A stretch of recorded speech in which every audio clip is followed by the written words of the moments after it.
Hey guys, what's going on? It is Ash here coming at you today in Clash Royale with another pro tips video. Today we're going to go ahead and bring on Dylan towards the end of the episode. In the beginning, I'm going to share the 3 decks that he's come up with that he says are, in his opinion, the best 3 Lava Hound decks in the game. Now, a lot of you guys ask me, one of the most frequent questions I get either in the comments or on Twitter or social media is, Ash, recommend me a really good Lava Hound deck. Now, obviously, the #1 card that's comboed with the Lava Hound in a lot of decks is probably the Miner, because the Miner is just such a great proxy card that works hand in hand with the Lava Hound. Right when the Lava Hound is about to pop, you can go ahead and send in that Miner. Miner does some work on the tower, distracting it, and all those pups can kind of go to town and do a lot of damage to it. But I know not everybody has the Miner card, so in today's video, one of the decks is going to include the Miner, the second deck with no legendary cards, and the third deck with a log, which can be substituted, so hopefully everybody can stand to benefit from the video. Now, like I said, Dylan will be joining me at the end of this video, and what we'll do is go over a recent loss that I shared that I had with one of these decks, and he can kind of tear it apart, tell me what I did wrong. You guys seem to like that, and hey, who doesn't like watching Ash lose? And you know, it's even valuable for me because he's able to give me some tips in what I did wrong, why I wasn't having immediate success with one of the decks that he shared today. But before that, I do want to go ahead and talk about all of the decks that he shared with us today. First of all, I'm going to go ahead after this replay and flash all 3 decks on the screen for you guys. I'll also include a list of all the cards in all 3 of the decks in the video description, so if you want to try out one and maybe switch to another, or maybe you're confident with one card and not so confident with another card. For example, there's a baby dragon in one of these decks, there's a goblin barrel in one of these decks that are going to be some of your main combinations with the Lava Hound. You can go ahead and mix and match, but I'll include all that information in the description, so you guys can go ahead and check that out and maybe play around with the deck and share with me what deck you had the most success with. Now, the question of the day, before I actually delve into all the strategy tips that Dylan actually shared with me, is the question of the day for you guys is actually going to benefit you and me. And my question for you guys is, be honest with me, how many legendary cards do you have? And really important, are you free to play or are you not free to play? Do you spend money? Are you a dirty gemmer like I am? So let me know in the comments, and what that's going to do is actually give me a better feel for what type of content to bring you guys. A lot of these pro tips do have legendary cards, and to be honest with you guys, I like including content on my channel with legendary cards because I do like to include the very best decks of the game, or feature the very best decks of the game on my channel. So I do always try to make sure I bring you different variations of the decks, that way you can all play them, but I won't shy away from sharing good legendary card decks at the same time. So now that I've blabbed over that entire replay there, I'll go ahead and flash all the decks on the screen right now for you guys, one after another, and then we'll go ahead and get into the next replay and really dig into the strategy keys that, again, I was able to get from Dylan himself. So Dylan actually was kind enough to provide me, as I do with all these pro tips episodes, with a lot of in-depth strategy, really breaking down each of these 3 decks. So let's get into it here. While we watch this first replay, it's obviously a Lava Miner Lightning deck. So what exactly does that mean? Well, that's going to be your go-to offensive push. So you're going to be dropping your Lava Hound first, obviously. Then you wait for it to pop, and you drop your Miner, or right before it pops, I should say. And then you have your Lightning to play offensively if they play, say, an Inferno Tower, which is obviously the most common defense for a Lava Hound. It's also great against Musketeers. It's fantastic against Mega Minions, against all of the most common counters for a Lava Hound. Now, that's not all you have in this deck, obviously. You have the Minions, and you have the Minion Horde. This is Dylan's absolute favorite deck of the 3. As I mentioned, not everybody has the Miner, but you can still have success with a deck like this, even if you don't have the Miner, because you have all 3 of the Minions. You have Minions to bait out arrows, then you have Minion Horde to make them pay for baiting out the arrows, and then you have the Mega Minion, which is great on defense, especially defending the opposite lane. So let's kind of rewind a little bit here. We're getting a little too far ahead of ourselves. So when Dylan plays his Lava Hound, the first thing he's looking for is obviously the opponent's reaction. Now, most common, an opponent, especially if they have like a Hog Rider deck or maybe a Minion type bait deck of their own, they might go aggressively in the opposite lane. That's why you always want to wait to see what they do, at least while the Lava Hound's on your side of the map. Then you can make the decision what you want to combo the Lava Hound with. So always hold your Mega Minion for possible defense in the opposite lane. And Dylan says he really likes to drop his minions behind the Lava Hound as the second unit placed on this big push. Now, why the minions? Well, I kind of just touched on it, but basically Dylan's a big fan of using those minions and just waiting a little bit longer, seeing what the opponent does.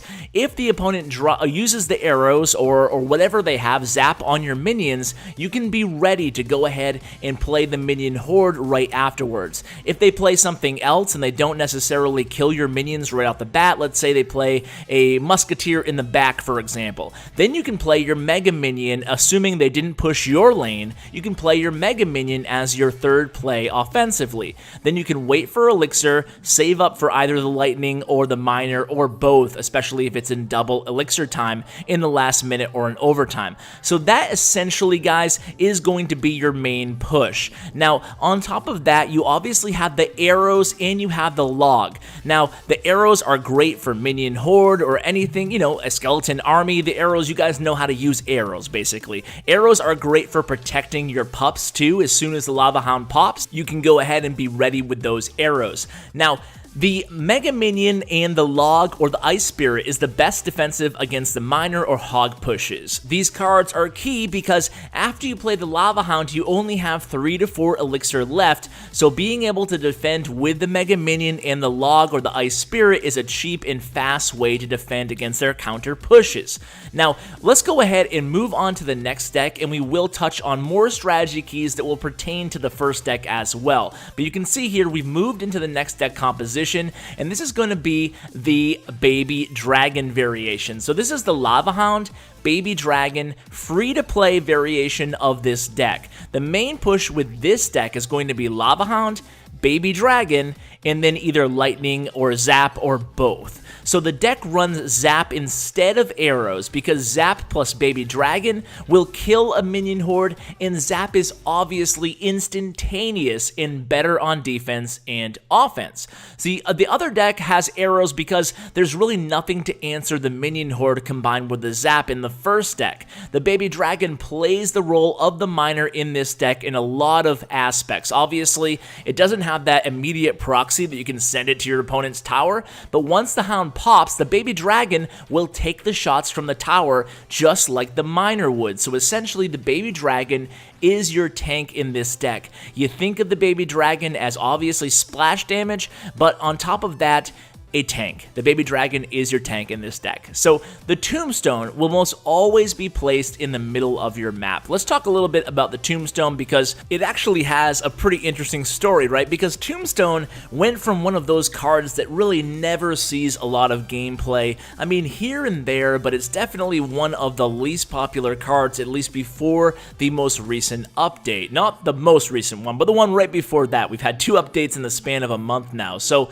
let's go ahead and talk about the Tombstone. So it's going to be placed in the middle of the map 90% of the time. Now, there is one exception to the rule, again, according to Dylan here. And Dylan says, if it's really obvious throughout the match that your opponent is playing a Miner chip deck, and it's pretty clear what tower they're going for, you can go ahead and put the Tombstone in the tower that they're trying to chip away from. What that's going to do is obviously distract the Miner away from your tower with the skeletons, and maybe even with the Tombstone if they place the Miner a little bit too far back. So a little note there, but obviously the Tombstone is a great counter against the Furnace, and the Furnace is also a really popular card that, you know, it was once really popular, it kind of declined a little bit in popularity, and now it is back. So Tombstone is a great counter because obviously the skeletons are going to meet the Fire Spirits halfway on the map and totally negate one another, and obviously you're going to win in that Elixir trade, so it's totally good as an answer to the Furnace. Furnace, I mean, the Furnace and the Tombstone both seeing a lot of action lately. When you think about the meta, I mean, Goism was always really popular, or at least it was, for the last few months, which seems like ages in Clash Royale because everything in the gaming world seems to fly by. It seems like, years ago that we didn't have the Princess and the Ice Wizard in the game, but Legendaries were actually only introduced to the game, like 6 months ago or so? So it hasn't been that long. Anyway, let me get back to the point here. So basically, what I'm trying to say is that beatdown decks are everywhere right now, and one of the big parts of these beatdown decks, whether they're with a Lava Hound, whether they're played with a Golem or a Giant, is going to be these low-cost spawners like the Furnace and the Tombstone. So it's really important to have an answer to them, even if you yourself are also playing a beatdown deck. So we talked a little bit about the Tombstone. It has a decent amount of utility in this deck. Obviously, the skeletons can be parlayed into a big push, and if the skeletons can reach the tower while the tower is distracted by your Lava Hound, I mean, that's what the Tombstone is all about in this deck. Aside from defending, it actually has some offensive utility as well. So now let's talk about the main win condition of this deck, because it's a little bit different than the previous deck and the next deck. And Dylan says, if you can, this is for double elixir time. Obviously, there's no elixir pump in any of these decks, so you need to make sure you can pull this off and you're having plenty of elixir flowing in. So it's perfect for overtime. It's perfect for literally the win condition, because you're hopefully going to win the match off this play. So in double elixir, what you want to do is get the Lava Hound plus the Baby Dragon plus the Mega Minion in one push with your lightning and zap ready. So I know what you're thinking. That's a lot of elixir. So there's a certain way that Dylan likes to go about achieving this. And what you want to do is you want to play defense first. So play defense with the Mega Minion and the Baby Dragon, and then put the Lava Hound in front. So as soon as they're done killing whatever's coming at you in that lane, place the Lava Hound at the bridge. Then you're going to go ahead and have your Mega Minion and your Baby Dragon already in the arena. So then you basically complete the Airfecta. You have the Mega Minion, you have the Baby Dragon, you have the Lava Hound. So now once you have everything ready to go, you'll have plenty of time to save up the 8 elixir for the lightning and the zap. And I'll tell you what, guys, that is going to be very, very difficult for even the very, very best players in the game to counter if you can play defense with your Baby Dragon, with your Mega Minion, and parlay that into a strong Airfecta push backed up by the lightning and the zap. It's going to be almost impossible to counter, especially considering your opponent just wasted a bunch of elixir on their push that was failed and defended by you. So the last thing about this deck are the archers. So there are archers in this deck, and people might ask, what if I have the princess? Should I swap in the princess instead of the archers? And I would recommend no. Now, I didn't specifically ask Dylan that question, but the archers are actually great, not just in this deck, but overall in the meta right now. I think the archers can finally stand on their little pedestal next to the princess and not kind of look up at her, because think about it, the archers are a great answer to all the swarm type armies. They're a great counter against graveyard. If you put your archers back in back of your tower, the graveyard, basically they're going to go ahead and sit there like they're on a perch and snipe at all the skeletons as they're spawned. And they're obviously also a great answer to the Mega Minion. So with Skarmies everywhere and Mega Minions everywhere, there's a great opportunity to play the archers into your deck. If you're struggling against graveyard, Mega Minion, skeleton army, and you're playing the princess, maybe consider swapping in archers for the princess and seeing if you have more success that way. So let's go ahead and talk about the third and final deck that we'll be sharing today. But before we do, guys, make sure you stay till the end of today's video, where Dylan will actually join me via interview, and we'll kind of go through a replay that I had that was pretty bad, and he'll kind of pick it apart. So the deck number 3, this is a Lava Hound bait deck. Lava Hound bait deck. The main push in this deck is Lava Hound plus Goblin Barrel. Now, once the Lava Hound takes aggro, you're immediately going to want to throw the Goblin Barrel. Dylan says this is one of the biggest mistakes on this deck. Some people wait till the Lava Hound pops to throw the Goblin Barrel. That's actually a big no-no. As soon as the Lava Hound gets the aggro from the tower, then you go ahead and launch your Goblin Barrel. So once you identify the spells and the counters in your opponent's deck, you can use the rest of your cards accordingly. For example, if you identify that they have arrows and zap, then they can arrow your princess, you can send in the minion horde behind the Lava Hound, and they'll have a very tough time dealing with it because their arrows have already been baited. Now, the log is pretty important in this deck. I know not everybody has it, and if you don't have it, of course you could sub it out for another direct damage card, or even princess. If you have princess, you could do that as well, but the main thing is you really have to use the log to take out your opponent's princess. A princess, says Dylan, can be the absolute worst case scenario for your opponent to have without the log in hand. A princess is absolutely a bait deck killer unless you take care of her right away. That is the log in this deck. That's the use of the log in this deck. It's absolutely essential, guys. So usually in double elixir, your opponent will get pretty aggressive and zap, log, arrow offensively because they want to win and get your tower down. Then the Goblin Barrel can do a lot of damage. Also, if you see them starting a big push, immediately send the Goblin Barrel to the other lane, even if the tower isn't the one you're going for. What that's going to do is put your opponent in a very precarious situation.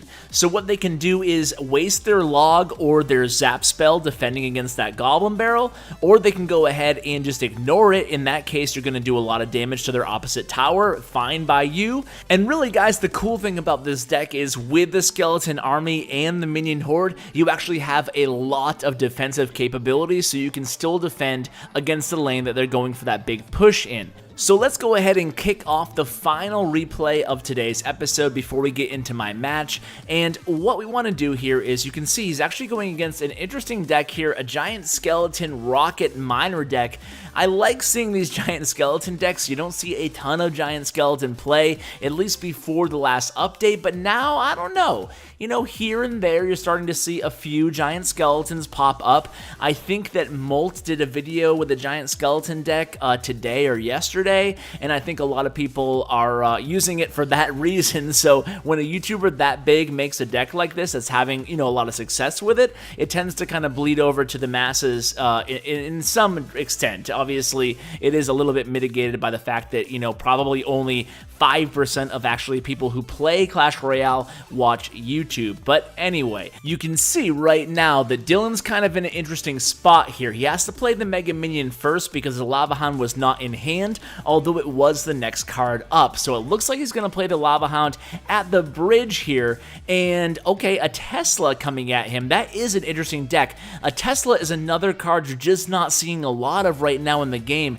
But the defender, Slan here, actually does a good job of separating that Mega Minion from the Lava Hound. And as you can see, Dylan playing it very smart here. He's not about to really force that push and waste more elixir. Instead, he's still sitting at 10 elixir. Well, he was until he played that Minion Horde. So now he can just kind of wait for the opponent to make a play, defend a little bit. Great miner play, by the way, distracting that giant skeleton away from the tower, and then he's going to be able to reload. He has the elixir advantage right now. There is a miner on his tower, but you can see he knows, again, he's in that same situation, guys. The miner is, the Lava Hound is the next card up, so he's going to wait till he gets to full elixir and again play the Mega Minion. This time he knows the opponent does not have the Tesla up, and the opponent plays the rocket there. Now, normally I wouldn't rocket just a tower and a Mega Minion, but it actually wasn't that bad of a play. He was at full elixir, the opponent now, and he had the Inferno Tower in hand, so we knew he had plenty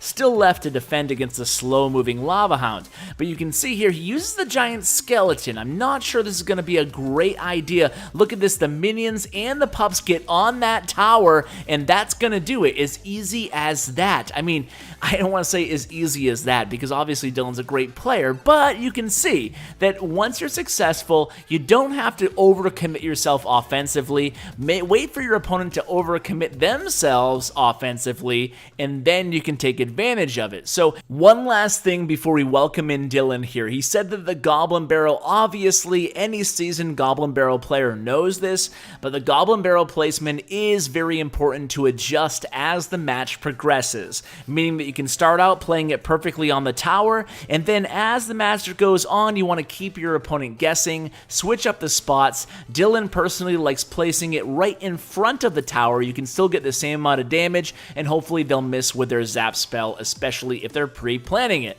So you guys have heard enough of me talk. Let's go ahead and bring in the pro himself. Let's welcome Dylan. Hey guys, at this point, I'd like to welcome Dylan in to kind of talk a little bit more about these decks that I've shared with you guys, and also to kind of critique one of the replays that I just did. So Dylan, thanks for joining me, man. How are you doing?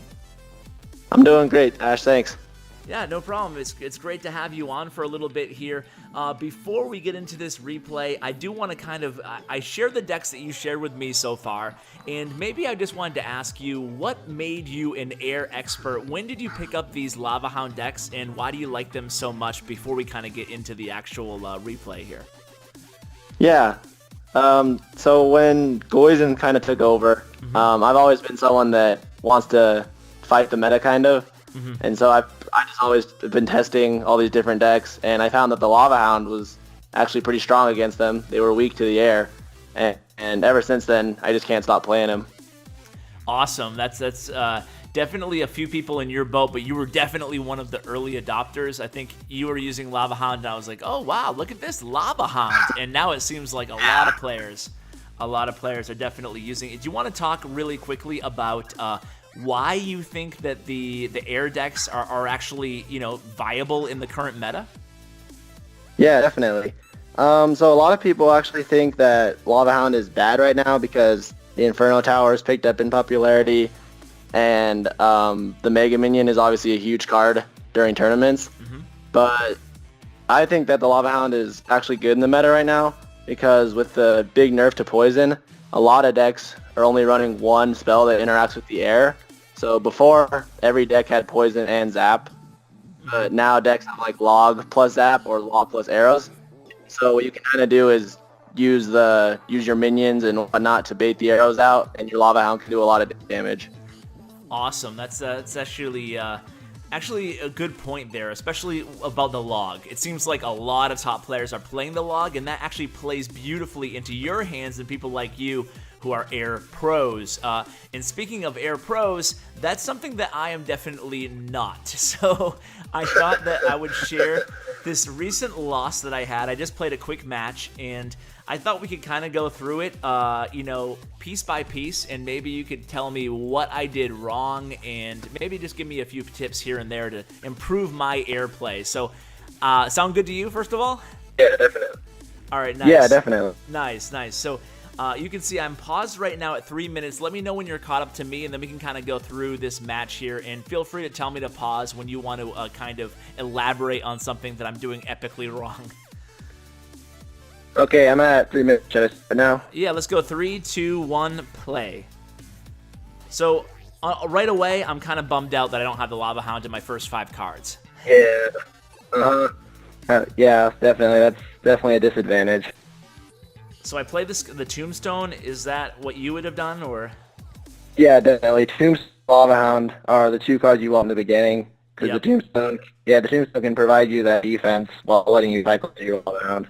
And then it turns out the Lava Hound still isn't the next card up, so I play the Baby Dragon, and then I see he has Royal Giant, and I'm like, oh crap.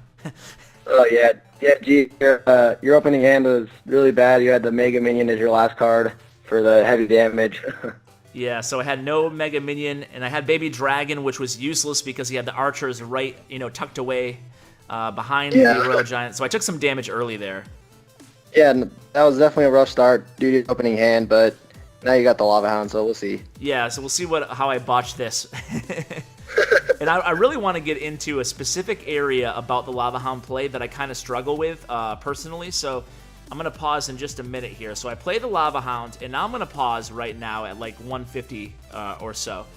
So Okay. I play the Lava Hound, and my question to you is, at this point, he obviously has the Furnace up as well, and I have Lightning in hand. So how would you play this before we watch and see how I played it? Yeah, so the Furnace is pretty low on health, so I definitely wouldn't consider the Lightning yet. He just pushed with the Miner, and so I would definitely put the Archers in the back so they can help take down the Miner, but then the Archers will be behind the Lava Hound for your push.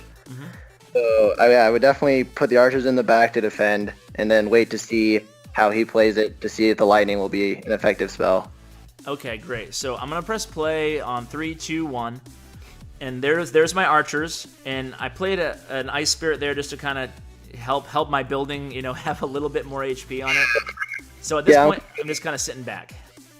Yeah, I'm completely fine with that play. The Furnace is really good right now, and I use the Ice Spirit sometimes to soak up some damage. I'm going to pause again here. I'm pausing at 130 because now things get a little bit hairy for me. So he placed the guards in the back right away, so I know that Lightning's not going to be an option for me at this point. And I have the baby. I play the baby dragon, and at this point, like, I kind of think it's a failed push. What would you do here? Yeah, at this point, I think it's actually looking pretty good. The baby dragon and the Mega Minion should take out that Valkyrie and go to the tower. And one thing about this deck is the baby dragon kind of plays the role of the Miner, in that once the Lava Hound bursts, he'll take the shots from the tower. So I actually think that the push is looking really good right now. Okay, well, let's press play and see what happens. So, Lava Hound pops. My Mega Minion and Baby Dragon are a little bit behind. He furnaces up right again, and I'm able to get a decent amount of damage off, but the Archers, the Tower, and the Fire Spirits kind of take down my push there. So, not too bad, but, you know, not as lucrative a push as I was hoping for. Yeah, not too bad. I would say that the damage you got is pretty successful, but I mean, yeah, the Archers are kind of tough to stop with this deck, I just noticed. Yeah, well, I think I just screwed up defensively there because I let that Archer kind of, you know, that one singular Archer, I didn't really want to waste a lot of troops when I didn't even have a Lava Hound down defending. So I'm just going to pause again at like 45 seconds, and maybe we can talk about all the mistakes that I've made in the last 20 seconds. Because, you know, first of all, I let a singular Archer take down like 500 damage off my tower. I should have just Ice Spirited, but I don't know what I was thinking there. Well, I know what I was thinking. I just wanted to get to my Lava Hound and not keep wasting Elixir. But then he plays the Royal Giant, and kind of talk about the situation that I'm in right now, and, you know, where did I go wrong, and is there any possible way to recover at this point? Yeah, obviously leaving that Archer was a little bit of a mistake. But so you would have Ice Spirited the Archer?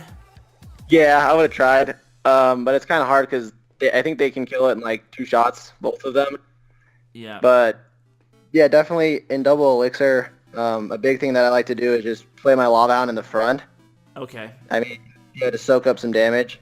So then the Mega Minion and the Skeletons can go untouched against like the Royal Giant. Okay. But I mean, that was a little bit of a mistake, but I mean, it's not too big of a deal. I mean, you got to take some damage, but yeah, I would just say the Lava Hound. I use the Lava Hound a ton defensively, which I think some people might not think of it like that, but I think the Lava Hound is just really good on defense to take up the shots from their push.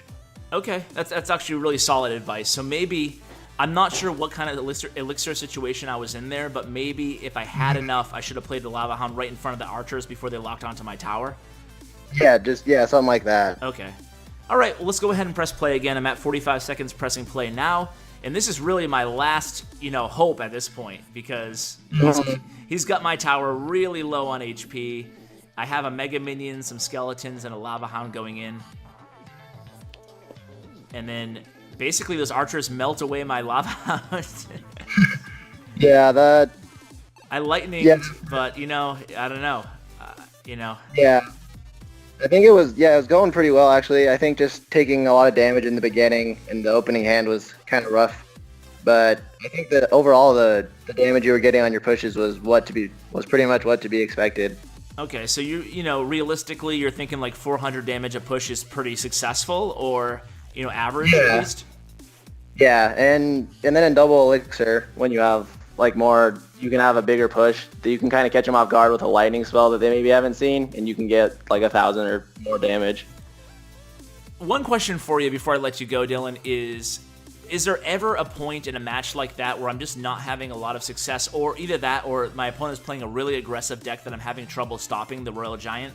Is there a point where you'd consider maybe, you know, I don't even know, like switching lanes, or is there like a plan B that I can go to here? I mean, I just felt like I struggled no matter. I mean, obviously a really bad opening hand, and the fact that it wasn't in my next 2 cards also was difficult, but beyond that, it just seems like I never really had a chance here, you know? Yeah. Yeah, to be honest with this deck, I'm not sure if there's much of like a plan B. Yep. But with the other deck, with like the minions and the minion horde, one thing you can do is that if they're just kind of like pressuring you and you don't feel like you can get ahead of them, you can just hit the other lane with like a minor 3 elixir minion push and just kind of like get them to go over there a little bit. Yeah, or even the other deck, maybe use a Goblin Barrel, right? Yeah, absolutely. Yeah, definitely use the Goblin Barrel to just kind of get some pressure off of you and make them commit some elixir to the other side. Yeah, it's definitely good advice, and I think that maybe this deck, I just found a good counter, you know, in the Royal Giant. I think the other 2 decks probably would have done a little bit better against it. Not to make excuses, I've made plenty of mistakes too, but, you know, I think that I probably could have done a little bit better with either of the other 2 decks. But any parting words, any shout-outs, anything like that, Dylan? I just want to thank you again for coming on, spending a little time going through my replay. It's very generous of you to do so. Any shout-outs? Not too much. I guess a shout out to my brother, Purple Penguin. Penguin. Nice. Yeah, but thanks for having me on. It's been a pleasure. No problem, man. Thank you so much for doing this, and keep up the good work with all these air decks, man. I'm loving the having somebody who's you know, such an avid user and an advocate of air decks. So thanks again, man. Oh yeah, anytime. All right, guys, and there you have it. That was Dylan. I want to thank him again so much for coming on, for sharing his tips, strategy, and advice. Some really solid content here. I'm wishing you guys the very best of lucks if you pick up these decks. Good luck, and as always, take care, guys.